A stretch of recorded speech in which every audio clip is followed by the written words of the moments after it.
वो छोटा सा मासूम बच्चा है, उसकी तो किसी से कोई दुश्मनी भी नहीं है। वो घर से मस्जिद और मस्जिद से सीधा घर आता है सर। उसकी किसी से क्या दुश्मनी होगी? उसकी किसी से कोई दुश्मनी नहीं थी। देश की सच्चाई, सच छुपने नहीं देंगे। अस्सलामुअलैकुम, आदाब। मैं हूं हाफिज गुलाम सरवर और आप देख रहे हैं देश की सच्चाई। बहुत अफसोसनाक खबरों के साथ हाजिर हुआ हूं, और अफसोसनाक इसलिए कि 10 साल का एक तालिब इल्म जो अगर हयात से होता तो पढ़ लिख कर कौम का खादिम भी हो सकता था, कौम का नाम रोशन भी कर सकता था, लेकिन वो आज इस दुनिया में नहीं है। जी हाँ, यह हादसा बड़ा ही अफसोसनाक भी है और अब तक एक पहेली बना हुआ है कि आखिर इस 10 साल के मासूम फरहान का कातिल कौन है। इसी सवाल को लेकर पूरे मोहल्ले में, जी हाँ, ये घटना, ये वाकया जो है वो C block Shri Ram colony का है, जहां मदीना मस्जिद, C block Shri Ram colony Madina मस्जिद में इमाम साहब जो वहां के हैं, और हर जगह ये होता है कि मस्जिद में इमाम साहब चंद बच्चों को, हालांकि कई बच्चों को पढ़ाते हैं, लेकिन लॉकडाउन के बाद चूंकि वो पढ़ाई का पूरा सिस्टम जो है वो बंद तकरीबन हो गया था, लेकिन कुछ बच्चे गाहे बगाहे पढ़ लिया करते थे। और जो पढ़ते थे, खास करके हिफ्ज करने वाले बच्चे, अक्सर पढ़ लेते थे मगरिब के बाद मस्जिद में ही जाकर इमाम साहब की निगरानी में। 2 4 5 बच्चे महल्ले में ऐसे होते थे और हर जगह होते हैं। तमाम मस्जिदों में इस तरह की बातें होती हैं। जब से मस्जिद खुला है, नमाज का नज्म शुरू हुआ है, तो वो बच्चे जो खास करके हिफ्ज कर रहे थे उनका भी आना जाना जारी रहा है। ऐसा ही मामला मदीना मस्जिद में भी था, और वहां भी चंद बच्चे, 2 4 5 बच्चे ऐसे थे जो हिफ्ज करते थे और अक्सर वो मगरिब के बाद पढ़ने वहीं बैठ जाया करते थे। फरहान भी उसी में से एक था, और गुज़श्ता 7 जनवरी को वो घर से मगरिब के वक्त मस्जिद गया, नमाज पढ़ी, और नमाज के बाद 1 आध घंटे जो पढ़ने का नज्म था उस वक्त तक घर वाले इंतज़ार कर रहे थे। लेकिन चूंकि जुमरात यानी शब जुमा होने की वजह से शायद उस दिन बच्चों की, मदरसे के बच्चों की आदत है कि शब जुमा में वो अक्सर छुट्टी रखते हैं, क्योंकि आने वाले दिन जुमा में छुट्टी होती है, तो बच्चे नहीं पढ़ते हैं। अब घंटे 2 घंटे बाद वो जब घर नहीं लौटा तो घर वाले परेशान हुए। चूंकि वो फरहान का घर भी बिल्कुल मस्जिद के करीब ही है, बल्कि फरहान के वालिद शमीम साहब हैं जो मस्जिद के खजानची भी हैं उस मस्जिद के, उन्हीं का ये बच्चा फरहान था। जब वो नहीं लौटा तो घर वाले परेशान हुए और वो मस्जिद पहुंचे, तलाशना शुरू किया तो मस्जिद में कहीं वो बच्चा नहीं दिखा। फिर इधर उधर तलाशा, और उन 2 बच्चों से, जो 2 बच्चे अक्सर उनके साथ रहा करते थे, ये भी अक्सर देखा जाता कि कुछ बच्चों की आपस में ज़्यादा बनती है या फिर ज़्यादा वो साथ रहते हैं।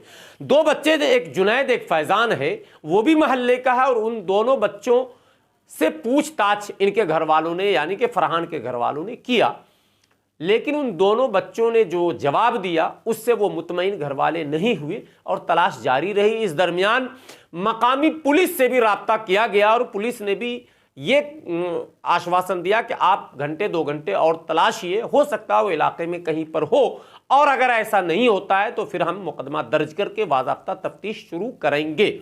लेकिन इस दरमियान घर वाले लगातार इधर उधर तलाशते रहे। मस्जिद की गली में, मस्जिद के बराबर एक मकान है, मैं वो तस्वीर आपको दिखाऊंगा। उस मकान में सीसीटीवी कैमरे लगे हुए हैं, वो कैमरे जो केजरीवाल सरकार के जरिए लगाए गए हैं। वो बॉक्स भी आपको दिखाऊंगा। मुझे ऐसा लगता है कि वो सरकारी सीसीटीवी है, और उस सीसीटीवी कैमरे के फुटेज को खंगाला गया तो वो 2 बच्चे जो फरहान और जुनैद थे, ये मैं नहीं कह रहा हूं, ये लड़के के रिश्तेदार यानी मरहूम के रिश्तेदार कह रहे हैं, मैं उसका बयान भी आपको सुनाऊंगा। उन दोनों बच्चों से जब पूछा गया तो उन दोनों बच्चों ने यह कहा था कि फरहान हमारे साथ मस्जिद से बाजार मगरिब के बाद मोमोज खाने गया था, लेकिन हम लोग यहीं दुकान पर रह गए और वो वापस चला गया। घर वाले फिलहाल तो उसकी बात पर यकीन कर लिए, लेकिन जब सीसीटीवी कैमरा खंगाला गया तो पता ये चला कि उन दोनों बच्चों के साथ फरहान मस्जिद से बाहर नहीं गया था, यानी कि फरहान मस्जिद में ही है। अब जब ये मामला कैमरे से आया तो उन दोनों बच्चों पे भी शक हुई, क्योंकि वो बातें झूठ हो गई जो उसने कही थी। अब इमाम साहब जो वहां के मुफ्ती अब्दुल तव्वाब साहब हैं उनसे भी पूछताछ किया गया, उन्होंने भी लाइल्मी का इजहार किया, और फिर मुअज्जिन साहब से भी पूछताछ किया गया और मुस्तकिल मस्जिद को खंगाला गया। अब मैं वो तस्वीर आपको दिखा रहा हूं कि मस्जिद में ही मरहूम फरहान की लाश मिली, लेकिन वो मस्जिद में चूंकि पुराना कंस्ट्रक्शन का काम चल रहा था जो लॉकडाउन में बंद हो गया था, तो काफी मलबा दूसरी मंजिल या तीसरी मंजिल पर गालिबन था। मैं मस्जिद के पास भी गया हूं, लेकिन चूंकि पुलिस ने मस्जिद में ताले लगा दिए हैं, उसको सील कर दिया गया, इसलिए मस्जिद के अंदर दाखिल नहीं हो सका। तो पहले या दूसरे मंजिल पर मलबे के नीचे दबी हुई उसकी लाश मिली 1 दिन के बाद, यानी जुमा के दिन, यानी कि कल। सनसनी फैल गई पूरे, जाहिर सी बात है पूरे इलाके में सनसनी फैल गई। मौके पर इलाके की पुलिस, एसीपी और डीसीपी समेत सारे वरीय पदाधिकारी पहुंचे, उन्होंने लाश को कब्जे में लिया और उसे अस्पताल भेजा गया, जहां पोस्टमार्टम के बाद आज उस डेथ बॉडी को घर वालों के सुपुर्द कर दिया गया और आज उसके जनाजे की नमाज भी हो गई। इस बीच इमाम साहब, मुअज्जिन साहब और उन दोनों बच्चों को पुलिस ने अपनी हिरासत में पूछताछ के लिए ले लिया है। क्या है मामला, कौन है इसका कातिल और क्या वजह थी कत्ल की, आखिर कौन सी ऐसी वजह थी जिसकी बिना पर इस मासूम की जान ले ली गई, किसने की इस क्रूर हरकत को, किसने अंजाम दिया, ये तमाम सवालात हैं जिस पर पुलिस के बयानात अभी नहीं आए हैं। देश की सच्चाई की टीम मौके पर थी, मैं खुद मौके पर गया था और तफ्तीश की, इलाके के लोगों से भी पूछताछ किया, लेकिन किसी ने कोई सुराग नहीं दिया।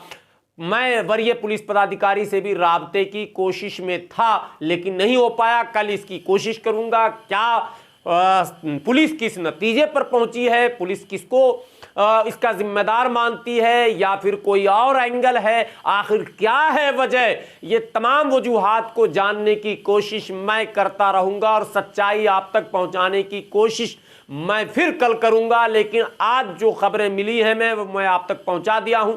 आपको वो बयान भी सुना देता हूं जो लड़के के चचा ने जो है दिया है और कैमरे पर क्या कहा उसके चचा ने, वो सुने आप।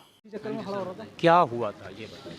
सर, हमारा जो भतीजा फरहान है वो 7 तारीख को 6:30 बजे के आसपास मस्जिद में पढ़ने के लिए गया, लेकिन वापसी नहीं आया। 7 तारीख को 6:30 बजे हाँ, मगरिब गया, पढ़ने गया, लेकिन वापसी नहीं आया। जब 1 घंटा हो गया तो हमने उसको ढूंढना चालू करा। वो 2 घंटे हमने उसे ढूंढा, लेकिन वो खजूरी में कहीं दिखाई नहीं दिया। तो हमने फिर उसके जो साथ में पढ़ने वाले बच्चे थे, हमने उनसे पूछताछ करी, मैंने तुमने किसी को फरहान को देखा है कहीं? वो बोले कि हमारे साथ मोमोज़ खाने गया था।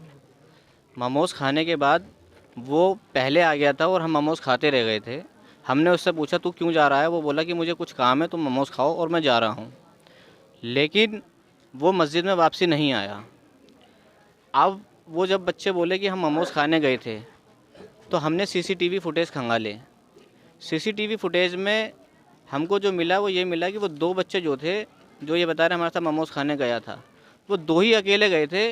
जो मृतक फरहान है वो उनके साथ नहीं गया था। जब सीसीटीवी फुटेज में हमें दिखाई दिया कि वो उनके साथ नहीं है तो हमने क्या, कहीं ना कहीं वो मस्जिद में ही है। फिर हमने मस्जिद को, इसका मतलब उन दोनों ने झूठ कहा, उन दोनों ने झूठ बोला था कि वो हमारे साथ मोमोज़ खाने गया था, और सीसीटीवी फुटेज ये बता रही थी कि वो दोनों अकेले गए थे, वो उनके साथ नहीं था। फिर हमने जो है मस्जिद की चेकिंग की। रात को 3 बजे हमने पूरी मस्जिद को खंगाला। मस्जिद की टंकियाँ और चटाई वगैरह जो है और जितना भी हुजरा वगैरह होता है हमने सब खंगाला, वो हमें कहीं दिखाई नहीं दिया। मस्जिद में कंस्ट्रक्शन का काम चल रहा है और उसके लिए जो फ़र्श के लिए हमने मलुआ डलवाया हुआ था लॉकडाउन से पहले, फिर लॉकडाउन लग गया तो वो काम अधूरा हो गया और उसके बाद वो काम हो नहीं पाया। तो मलुआ जो है वो एक साइड में 3 फुट का ढेर हमने लगा के साइड में रख दिया। कम से कम वो 2 ट्रक मलुआ होगा, 3 फुट उसकी ऊंचाई थी। वो साइड में 2nd फ्लोर पे मस्जिद में पड़ा हुआ है। हमने उसको वहाँ नहीं ढूंढा, लेकिन उसके अलावा हमने सारी जगह ढूंढा। फिर हमने जो है आसपास के एरिया खंगाले, वो हमें कहीं दिखाई नहीं दिया। इस बीच आपने पुलिस से कोई संपर्क नहीं किया? पुलिस वालों के पास हम गए थे उसी टाइम। 2-3 घंटे ढूंढने के बाद हम पुलिस वालों के पास गए, अपनी तहरीर लिखवा के आए। उन्होंने नोट करी, फिर उन्होंने बताया कि 1-2 घंटा और ढूंढ लो, फिर हम मुकदमा करेंगे। पुलिस वालों ने हमें वाकई में बहुत ज़्यादा कोऑपरेट किया और अच्छे से हमारा साथ दिया। उसके बाद जब वो हमें नहीं दिखाई दिया तो फिर 8 तारीख को हमारे बड़े भाई, कल? हाँ, यानी कि कल 8 तारीख को हमारे बड़े भाई फैसल भाई ने हमसे ये कहा कि ग्राउंड लेवल पे हम मस्जिद की दोबारा चेकिंग करते हैं, एक एक चीज़ अच्छी तरीके से खंगालेंगे, हो सकता है वो मस्जिद में ही हो। तो मस्जिद के ड्रम वगैरह जिसमें पानी भरा रहता है वो भी खंगाले गए, टंकियाँ भी खंगाली गई और हुजरे की भी चेकिंग की गई। और जो मस्जिद में सिपारे रखने की जो बड़ी सी एक अलमारी बनी हुई है उसको भी तोड़ के हमने उसको भी देखा, लेकिन वो कहीं दिखाई नहीं दिया। फिर 2nd फ्लोर पे जो वो मलुआ दबा हुआ है उसकी जब खुदाई की गई तो वो उसके अंदर उसमें मृत मिला, मृत अवस्था में वो उसमें मिला खुदाई करने के बाद। तो उसको किसी ने मार के उसके अंदर दबा रखा था 2nd फ्लोर पर मस्जिद की, तो वो उसके अंदर मृत अवस्था में हमें मिला। उसके बाद हमने पुलिस को इन्फॉर्म करी। पुलिस का पूरा स्टाफ, SHO साहब, SCP साहब, बीटा 1 बीटा 2 और DM साहब और जो हमारे जॉइंट CP हैं दिल्ली के आलोक शर्मा जी, वो सब मौके वारदात पे पहुँचे। फिर उन्होंने हमें नीचे भेज दिया। फिर CBI की टीम थी, क्राइम ब्रांच वालों की टीम थी, उनको खबर दी गई, इत्तला दी गई। फिर उन्होंने अपनी तफ्तीश चालू करी। शक के बुनियाद पे जो बच्चे ये बता रहे थे कि वो हमारे साथ मोमोज खाने गया था, उन बच्चों को भी पुलिस वालों ने अपनी गिरफ्त में लिया। और जो मस्जिद के जो इमाम साहब थे, वो नाइब इमाम साहब जो थे, उन लोगों को भी उन्होंने अपनी पूछताछ के लिए अपनी गिरफ्त में रखा और उनसे तफ्तीश अभी जारी है। मौत के कारणों का हो सकता है पुलिस वालों को पता चल गया हो, लेकिन उन्होंने हमें अभी तक नहीं बताया। अभी डेड बॉडी कहाँ है? डेड बॉडी का भी पोस्टमार्टम चल रहा है GTB हॉस्पिटल के अंदर, और पोस्टमार्टम के बाद 1.5 से 2 घंटे बाद डेड बॉडी यहाँ पर आ जाएगी। खबर आप लोग को मिल चुकी है कि जी सर, किया जाएगा? जी सर। अच्छा, एक बात बताइए, जब वो डेथ बॉडी आपने देखा मलबे के नीचे, उस वक्त आपने भी देखा कि नहीं, 1 नज़र 2 नज़र?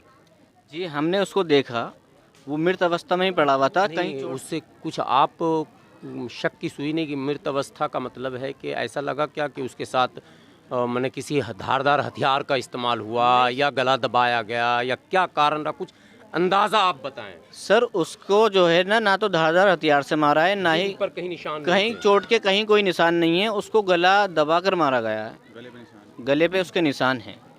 गला दबा के उसका, जब उसका दम निकल गया तो उसको जब गाड़ा गया है गला दबाकर। क्या वजह रही होगी एक सर अंदाज़ा? वो छोटा सा मासूम बच्चा है, उसकी तो किसी से कोई दुश्मनी भी नहीं है। वो घर से मस्जिद और मस्जिद से सीधा घर आता है सर। उसकी किसी से क्या दुश्मनी होगी? उसकी किसी से कोई दुश्मनी नहीं थी। फिलहाल इमाम साहब और नायब इमाम साहब पुलिस की गिरफ्त में हैं। जी, उनसे पूछताछ चल रही है थाने में, वो उनकी गिरफ्त में ही है अभी। और कोई ऐसे शख्स जो उनके बारे में कुछ बता सकें कि हमने शायद इस तरह से देखा या फलां से बात करते देखा, ऐसा कोई एविडेंस अब तक सामने? उन 2 बच्चों के अलावा कोई तीसरा एविडेंस नहीं है सामने? वो 2 बच्चों के अलावा कोई एविडेंस नहीं है, क्योंकि उन्होंने खुद एक्सेप्ट करा था कि वो हमारे साथ था, वो जो मोमोज खा रहा था। उसके अलावा हमें नहीं पता वो कहाँ गया, उनका कहना ये है। फिलहाल मस्जिद में अब कौन है? मस्जिद को पुलिस वालों ने अभी जो है ताला डाल दिया गया है। मस्जिद में कोई भी नहीं है, अभी ताला लगा है दोनों गेटों में। ताले पुलिस वाले ही डाल के गए हैं, SHO साहब रात को। आपसे गुजारिश है कि आप देश की सच्चाई चैनल को सब्सक्राइब करें, वीडियो को ज़्यादा से ज़्यादा शेयर करें और कमेंट भी ज़रूर करें ताकि हमारी भी रहनुमाई हो सके। शुक्रिया, खुदा हाफ़िज़।